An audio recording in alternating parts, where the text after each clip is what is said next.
क्या संत साधु के लिए आज खतरे की घड़ी है, मतलब एक खतरा मंडराता दिखाई देता है? पूज्य महाराज श्री नरेंद्र गिरी जी कभी भी आत्महत्या नहीं कर सकते। तो आनंद गिरी जी बड़ा स्नेह रखते थे गुरु के प्रति। उसमें आनंद गिरी ने कुछ ऐसे शब्दों का प्रयोग किया जिस कारण से नरेंद्र गिरी महाराज जी को कष्ट हुआ। तो इसमें मुझे साजिश काबू आ रहा है, क्योंकि इतने कमज़ोर स्वामी जी नहीं थे। मैं सरकार से यही निवेदन करूंगा कि उच्च स्तरीय जांच होनी चाहिए। जिस परिस्थितियों में उनका शव मिला है, तो मुझे तो किसी प्रकार से उसमें गड़बड़ी तो लग ही रही है, कहीं ना कहीं बहुत बड़ी साजिश रची गई है। 306 के तहत में आनंद गिरी के ऊपर मुकदमा हुआ। एक आद्या तिवारी जी जो मंदिर के पुजारी थे हनुमान जी के, वो और उनके बेटे संदीप के ऊपर संदेह जाता है, पुलिस ने गिरफ्तार किया है। और मठ का उत्तराधिकारी स्वामी जी ने अपने सुसाइड नोट पे लिख करके गए हैं, और किस तरीके से उन्होंने ऐसा कदम उठाया। अब तो भगवान से मैं यही प्रार्थना करता हूं कि उनकी आत्मा को परमात्मा अपने श्री चरणों में स्थान दे। योगी जी आए हैं, मठ मंदिरों को मजबूत किया है उन्होंने, और आगे भी करते रहेंगे। तो आशा है कि उच्च स्तरीय जांच होगी। सीबीआई जांच होने से दूध का दूध पानी का पानी हो जाए। नमस्कार, आप देख रहे हैं ओ न्यूज़ हिंदी और मैं हूं आपके साथ आयुषी श्रीवास्तव। महंत नरेंद्र गिरी की संदिग्ध परिस्थिति में हुई आत्महत्या के बाद तमाम सवाल खड़े हो रहे हैं। सवाल ये खड़े हो रहे हैं कि क्या ये सच में एक आत्महत्या है, क्योंकि तमाम साधु संत इस बात से इनकार कर रहे हैं कि ये सुसाइड है। और साथ में सवाल ये भी खड़े हो रहे हैं कि आनंद गिरी का इसमें कितना बड़ा हाथ है, क्योंकि जिस तरीके से पुलिस लगातार छानबीन कर रही है, लेकिन जो साधु संत है वो सीबीआई जांच की मांग भी लगातार कर रहे हैं। इसी मुद्दे पर हमारे साथ ज्यादा बातचीत करने के लिए जगत गुरु स्वामी योगेश्वराचार्य जी मौजूद है, जो कि नरेंद्र गिरी के बहुत करीबी रहे हैं, और जो उनके शिष्य थे आनंद गिरी उनके भी बहुत करीबी रहे हैं। सर, बहुत बहुत शुक्रिया सबसे पहले हमारे चैनल के साथ जुड़ने के लिए। आप इस पूरे के पूरे मामले को किस तरीके से देखते हैं? आत्महत्या, एक ऐसे कमरे में तमाम साधु संत का ये कहना है कि वहाँ वो रहते भी नहीं थे। कहा जा रहा है एक तरफ कि ये सुसाइड है, दूसरी तरफ ये कहा जा रहा है कि ये साजिश है। क्या कहेंगे आप इस पर? देखिए, पहली बात तो पूज्य महाराज श्री नरेंद्र गिरी जी इतने कमज़ोर दिल के नहीं थे जो कि आत्महत्या कर सकें। बहुत ही ठोस और संघर्ष करने वाले थे। तो पूज्य महाराज श्री नरेंद्र गिरी जी कभी भी आत्महत्या नहीं कर सकते। और आनंद गिरी के ऊपर जो आरोप भी लग रहा है, तो हमें तो ऐसा नहीं महसूस होता कि आनंद गिरी जी कभी भी ऐसी परिस्थितियों में इस प्रकार की हरकतें करेंगे। और हमारा बड़ा अच्छा संबंध रहा पूज्य नरेंद्र गिरी महाराज जी से, और उनके शिष्य आनंद गिरी जी से भी रहा। तो आनंद गिरी जी बड़ा स्नेह रखते थे गुरु के प्रति। हाँ, कुछ पहले माघ मेला के बाद कुछ आपसी विवाद, ये समाज है, घर है, परिवार है, छोटा मोटा विवाद होता रहता है। तो उसमें आनंद गिरी ने कुछ ऐसे शब्दों का प्रयोग किया जिस कारण से नरेंद्र गिरी महाराज जी को कष्ट हुआ। लेकिन बाद में संत समाज के द्वारा क्षमा याचना भी आनंद गिरी ने जाकर के मांगा, और स्वामी जी ने स्वयं माफ़ भी किया, और उनको अधिकार दिया कि आप हमारे शिष्य हो और शिष्य रहोगे। यहाँ रहने की अनुमति नहीं है, लेकिन आप गुरु पूजन के दिन अर्थात गुरु पूर्णिमा के दिन आप आ सकते हो। और वहाँ पर अब की जो गुरु पूजन हुआ उसमें आनंद गिरी जी नहीं गए, इस कारण से उनका मन थोड़ा सा दुखी जरूर रहा है। बशर्ते इसमें बहुत बड़ी साजिश रची जा रही है। तो मेरा अनुरोध है उत्तर प्रदेश सरकार से, माननीय योगी जी से, वैसे स्वयं इस मामले का संज्ञान माननीय योगी जी स्वयं ले रहे हैं। आज गए और मैं भी ऑनलाइन यहाँ से दर्शन किया। वहाँ के जो मठ के पदाधिकारीगण हैं और क्षेत्र के कुछ गणमान्य व्यक्ति जो थे, उन्होंने ऑनलाइन दर्शन कराया। तो इसमें मुझे साजिश काबू आ रहा है, क्योंकि इतने कमज़ोर स्वामी जी नहीं थे कि स्वयं आत्महत्या करें। क्योंकि मैं जब भी गया हूँ लेटे हुए हनुमान मंदिर में, बाघंबरी मठ में, यहाँ तक कि माघ मेले में सभी संतों का भोज रखा गया, तो उसमें हम 5 जगत गुरु गए हुए थे। उन 5 जगत गुरुओं में दास को भी उन्होंने आमंत्रित किया और कहा कि आपको आना ही। हमने कहा स्वामी जी आपका आदेश सिरोधार है और दास पहुँचेगा। तो इस तरीके से मैं सरकार से यही निवेदन करूंगा कि उच्च स्तरीय जांच होनी चाहिए, यहाँ तक कि सीबीआई जांच होनी चाहिए। जिस परिस्थितियों में उनका शव मिला है तो मुझे तो किसी प्रकार से उसमें गड़बड़ी तो लग ही रही है, कहीं ना कहीं बहुत बड़ी साजिश रची गई है। आपको क्यों लगता है आत्महत्या नहीं हुई है महाराज जी? क्योंकि सुसाइड नोट भी मिला है, उसमें आनंद गिरी जी जो उनके शिष्य हैं उनका नाम भी कहीं ना कहीं सामने आया है। देखिए, अपने नज़दीकी जो होते हैं सही नहीं जाए जाति अपमाना, मानस में लिखा गया है कि अपनों से जो तकलीफ होती है तो उसको कहीं ना कहीं मन में आकर के व्यक्त कर दिया जाता है। तो पूज्य महाराज जी ये नहीं लिखे हैं कि मुझे आनंद गिरी ने ही मारा है, उन्होंने ये लिखा है कि अपने शिष्यों से दुखी होकर के मैं आत्महत्या कर रहा हूँ। और यहाँ भी मुझे संदेह होता है कि जो व्यक्ति एक पन्ने का लेटर भी स्वयं ना लिखता हो, कभी उन्होंने इन सब चक्करों में पड़े नहीं, बड़े सरल बड़े उदार बड़े से नहीं। आप सब अगर कभी पहुंच जाओ, अपना परिचय बताओ, कोई एक साधारण व्यक्ति भी जाता था तो कभी उन्होंने नहीं कहा है कि मैं नहीं मिलूंगा, मैं नहीं फ़ोटो खिंचाऊंगा, मैं वार्तालाप नहीं करूंगा। बड़े सरल बड़े उदार बड़े स्नेही थे, एक आम पब्लिक में बैठ कर के बड़ी सुंदरता के साथ में मिलते थे और अपने मन की बात व्यक्त करते थे। ऐसा नहीं है कि उनके अंदर कोई बनावटी हो, कोई दिखावा हो। ठीक है, संत के अपना वैभव होता है, अपनी एक गरिमा होती है, उस गरिमा के तहत ही उसको रहना पड़ेगा, अपनी मर्यादा है। तो स्वामी जी मर्यादा का उल्लंघन करके भी अपने भक्तों से मिलते थे। कभी भी उन्होंने नहीं ऐसा सोचा कि मैं एक आम पब्लिक में कैसे बैठूंगा, कहाँ जाऊंगा। हमारे जितने भी अखाड़ा परिषद के अध्यक्ष होने के नाते भी वैष्णव सम्मेलन जितना भी होता था, स्वामी जी को आमंत्रित किया जाता था, स्वामी जी पधारते थे वहाँ पर। ऐसे 2 संत हैं, 3 संत जो कि कहीं भी किसी भी समाज में बुला लो उनको कोई भय नहीं होता था। हमारे स्वामी जी नरेंद्र गिरी महाराज जी और स्वामी शंकराचार्य वासुदेवानंद सरस्वती जी महाराज और जो टीकर माफ़ी वाले ब्रह्मचारी जी स्वामी जी हैं, हरचेतन ब्रह्मचारी जी, ऐसे ही संत जो हैं कभी भी उनके अंदर कभी भावना ही नहीं आई कि मैं सैयों में जा रहा हूँ, कि मैं वैष्णव में जा रहा हूँ, कि मैं बैरागियों में जा रहा हूँ। जो आमंत्रित करता था वहाँ जाते थे बड़े प्यार से। और मेले में तो हमारा सबका इतना स्नेह, इतना प्यार, इतना उदारता पूर्वक मिलना। कोई भी विपत्ति होती थी, कोई कष्ट होता था, किसी अधिकारी की शिकायत होती तो जाके कहते थे कि स्वामी जी इस प्रकार की दिक्कतें हमारे संप्रदाय में आ रही हैं, इसको आप बैठ करके इसको सुलझाओ। एकदम 1 सेकंड में उसको समझा करके सबका समाधान निकालते थे। तो मुझे नहीं लगता कि जो व्यक्ति एक पन्ने का लेटर बड़ी मुश्किल से लिखता था, अपने सरल स्वभाव के कारण से वो क्या करते थे कि अपने आप ही कह देते थे कि भाई ठीक है, महामंत्री थे, उनसे कहते थे कि भाई लिख दीजिए, चलो मैं दस्तखत कर देता हूँ। और सब आनंद गिरी को कहते थे स्वयं कि आप पत्र लिखिए, मैं सिग्नेचर करता हूँ और इस कार्य को कार्रवाई कराया जाए। तो इसमें कहीं ना कहीं बड़ी साजिश है। हो सकता है कि आनंद गिरी को फंसाया जा रहा हो, चूँकि विवाद में रोटी गरम, तावा गरम है, रोटी सेक लिया जाए, कहीं ना कहीं कुछ बातें ज़रूर हैं। अब ठाकुर जी जाने, जब उच्च स्तरीय जांच होगी तो उस जांच के तहत में सब दूध का दूध पानी का पानी हो जाएगा।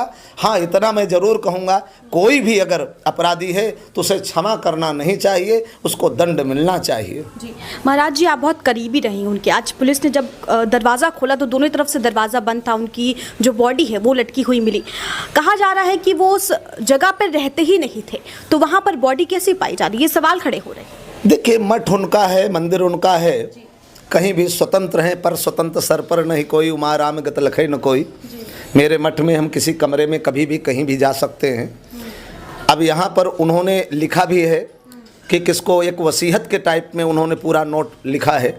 आईजी कविंद्र प्रताप जी से भी मेरी वार्तालाप हुई, उन्होंने भी यही बताया कि स्वामी जी, उन्होंने किसी का नाम नहीं लिया है कि इन्होंने मुझे मारा है, लेकिन 306 के तहत में आनंद गिरी के ऊपर मुकदमा हुआ।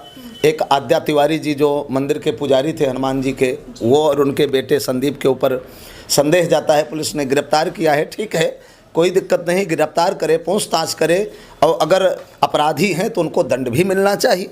और इस प्रकार की साजिश रचना अपराध तो बनता ही है, और ऐसे व्यक्तियों को तो क्षमा शब्द होना ही नहीं चाहिए, कभी भी नहीं क्षमा करना चाहिए।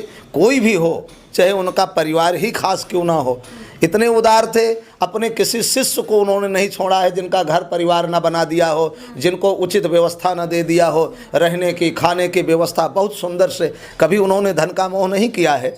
हाँ ठीक है, लोगों ने का आरोप है कि उन्होंने भूमि बेचा, ये किया वो किया, ऐसा किया वैसा किया, ये तो ठीक है, उस मठ के मालिक थे, उनका अधिकार बनता है, कभी भी कुछ भी बेच सकते हैं, कुछ बना सकते हैं, अगर उन्होंने बेचा है तो बनाया भी है, तो कभी भी इस प्रकार की बातें। लेकिन इतने संघर्षशील थे कि आत्महत्या कैसे कर लिए, ये थोड़ा सा हमें संदेह होता है।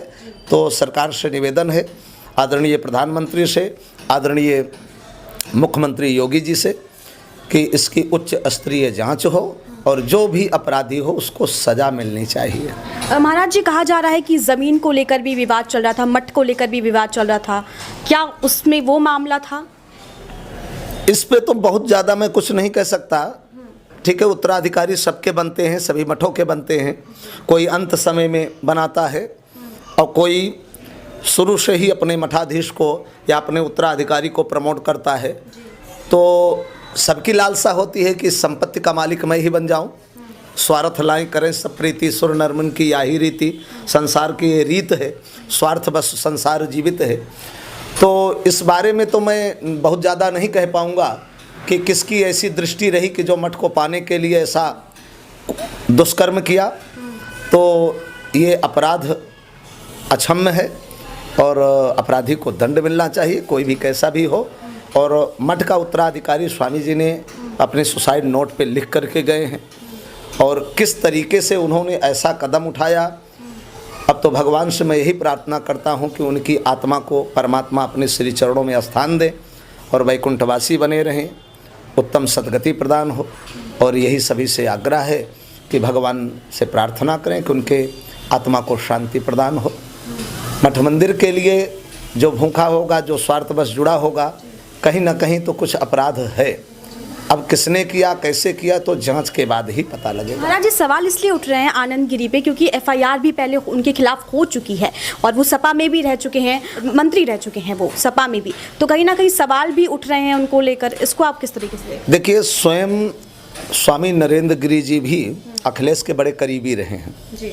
मैं अधिकतर देखता था। पहली बात तो कोई भी सरकार हो, संत के लिए जो भी आएगा, संत हृदय नवनीत समाना, कोई भी आएगा तो उनका कर्तव्य बनता है कि उनको संगम तक ले जाना, उनको स्नान कराना, उनको उनके भोजन प्रसादी की व्यवस्था करा करके उनको यथा उचित स्थान पर बिठाना। आश्रम का मतलब होता है आह आश्रमः इति आश्रमः, जहाँ पहुँचने से दुख दूर हो।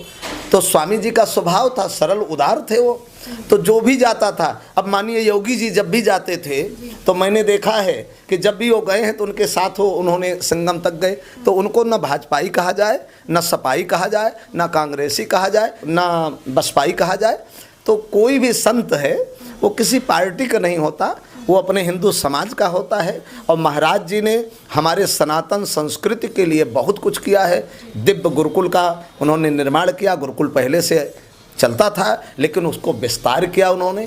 आश्रम में ऐसे दिव्य व्यवस्थाएं बनाए हैं जो कि आज के अनुकूल, कंप्यूटर आदि से लेकर के अंग्रेजी बोलना, संस्कृत बोलना, संस्कृत पढ़ना, सभी विषयों का ज्ञान होना, इस तरीके से सभी टीचर को या अध्यापक को या आचार्यों को रखना। तो उन्होंने सनातन धर्म के लिए बहुत कुछ काम किया है, उसको भुलाया नहीं जा सकता है और सदैव याद रहेंगे। हमारी बड़ी क्षति हुई है सनातन धर्म की, दिव्य आत्मा थे। तो इसमें महाराज के प्रति, स्वामी जी के प्रति केवल संवेदना ही व्यक्त किया जा सकता है और ईश्वर से प्रार्थना ही किया जा सकता है। और आनंद गिरी उनके चूँकि शिष्य थे, तो चाहे सपा में हो चाहे बसपा में है, सभी से संबंधित व्यक्ति होता है। मुझे अगर कोई कहे कि आप इस पार्टी से, तो ऐसा नहीं है, मैं तो सबका हूँ। हमारे लिए तो सब मम प्रिय सब मम उपजाए, तो हमारे लिए तो सभी श्रेष्ठ हैं, सभी सम्मानित हैं। ऐसा कुछ नहीं है, किसी पार्टी से उनका कोई ऐसा लगाव नहीं रहा कि हम इससे ही जुड़े रहें। जी। इतने बड़े महंत की ऐसे संदिग्ध परिस्थिति में आत्महत्या हो जाना, क्या संत साधु के लिए आज खतरे की घड़ी है? मतलब एक खतरा मंडराता दिखाई देता है? नहीं, इसमें हम ऐसा तो नहीं कह सकते कि संत समाज पे कोई खतरा है। योगी जी आए हैं, मठ मंदिरों को मजबूत किया है उन्होंने और आगे भी करते रहेंगे। हमारे यशस्वी मुख्यमंत्री जी ने सभी तीर्थों को बढ़िया सुसज्जित किया है। मैंने कुंभ देखा, अर्ध कुंभ देखा, तो जितना भी माघ मेले को कुंभ जैसा उन्होंने बढ़िया सुंदर चलाया है। अयोध्या नगरी में आज आप चले जाइए, आज आप विंध्याचल में चले जाइए, आज आप काशी में चले जाइए, तो वहाँ की दशा दिशा देख करके मन प्रफुल्लित हो जाता है कि मैं हिंदुस्तान में हूँ, ऐसा मन कहता है। नहीं, एक समय था कि वहाँ पर पैदल जाने का कोई मार्ग नहीं था। आज उन्होंने बहुत अच्छा कार्य किया है। तो इसमें किसी भी संत के ऊपर कोई ऐसा खतरा नहीं है। सुसाइड किया है अगर उन्होंने, तो फिर वो तो स्वयं का अधिकार है। और अगर किसी ने ऐसा षड्यंत्र रचा है तो उस मठ में रहने वाले उनके अनुयायियों का कार्य है।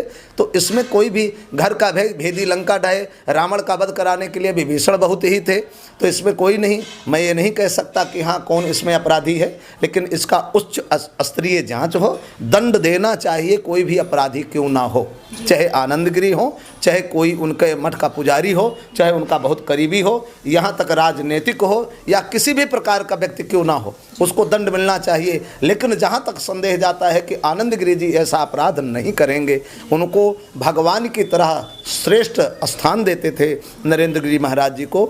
नरेंद्र गिरी जी ने एक शब्द कहा था, उस सुसाइड नोट में भी उन्होंने लिखा है कि मैंने सम्मान के साथ जिया है तो अपमान के साथ नहीं जी पाऊंगा। तो उनको ये लगा होगा, उनको ये हो सकता है कि मेरे शिष्यों द्वारा मेरे ऊपर जो है एक ब्लेम लगाया जा रहा है, मेरे ऊपर एक षड्यंत्र रचा जा रहा है, या मुझे एक प्रताड़ित किया जा रहा है, तब हो सकता है उन्होंने स्वयं ही सुसाइड कर लिया हो। लेकिन इसकी जांच के बाद ही पता लगेगी। इसमें किसी भी प्रकार का मुझे कहना उचित नहीं होगा कि अपराधी कौन है। एक आखिरी सवाल महाराज जी आपसे लिए चलते हैं कि आज योगी आदित्यनाथ भी उनके मठ पे गए थे, उन्होंने आश्वासन दिया है कि कोई भी अपराधी उसको बख्शा नहीं जाएगा। आप लोग क्या चाहते हैं कि सीबीआई जांच हो?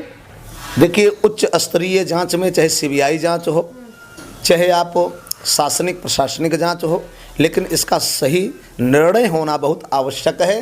क्योंकि आने वाले दुष्टों को सज़ा मिलने का एक आहट सुनाई दे कि अगर मैं अपराध करता हूँ किसी भी के साथ, किसी संत के साथ या किसी मठ मंदिर के साथ या किसी घर के मुखिया के साथ, ऐसा कोई ज़रूरी नहीं है कि मठ मंदिर के ही साथ हो, ये घर के एक मुखिया के साथ भी हो सकता है, माता पिता के साथ हो सकता है, भाई बंधु सगे संबंधियों के साथ हो सकता है।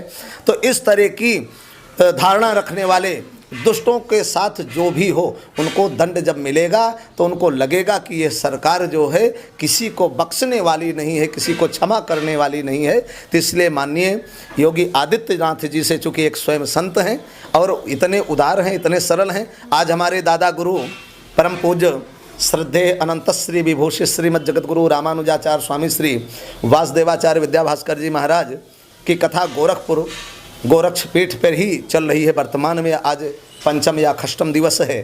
तो स्वामी जी तो इतने उदार हैं, स्वयं एक संत जब धर्म रक्षक जो है किसी पीठ पर बैठता है तो धर्म की रक्षा करता है, अगर वही न्याय के पीठ पर बैठता है तो न्याय तो करेगा। मुझे विश्वास है कि योगी जी न्याय करेंगे और स्वयं संज्ञान में रखे हैं। उन्होंने एडीजी प्रशांत जी को बोला है कि एक एक पल की खबर मुझे होनी चाहिए। प्रमुख सचिव आर.के. तिवारी जी को भी बोला है कि एक एक खबर मुझे मिलनी चाहिए। और स्वयं स्वामी जी मठ के सभी कर्मचारियों से वो स्वयं अवगत हो रहे हैं फ़ोन के द्वारा, और जा कर के एक एक लोगों से मिले हैं, सांत्वना दिए हैं, स्वयं आज अंतिम दर्शन करने के लिए पहुंच गए। ये बहुत बड़ी बात है कि एक संत जो है संत की पीड़ा को समझ सकता है, और स्वयं योगी जी जा कर के आज अंतिम दर्शन किए हैं। तो आशा है कि उच्च स्तरीय जांच होगी। सीबीआई जांच होने से दूध का दूध पानी का पानी हो जाएगा। तो जो अपराध करने वाला अपराधी है उसको क्षमा नहीं होना चाहिए और दंड मिलेगा, ये आशा है मुझे। महाराज जी बहुत बहुत शुक्रिया हमसे बातचीत करने के लिए इस मुद्दे पर। तो ये थे योगेश्वराचार्य जी महाराज जिन्होंने हमसे इस मुद्दे पर खास बातचीत की। लेकिन सवाल अभी भी है कि महंत जी की आत्महत्या है। तमाम अपडेट्स के लिए आप बने रहिए ओ न्यूज़ हिंदी के साथ। जय हिंद।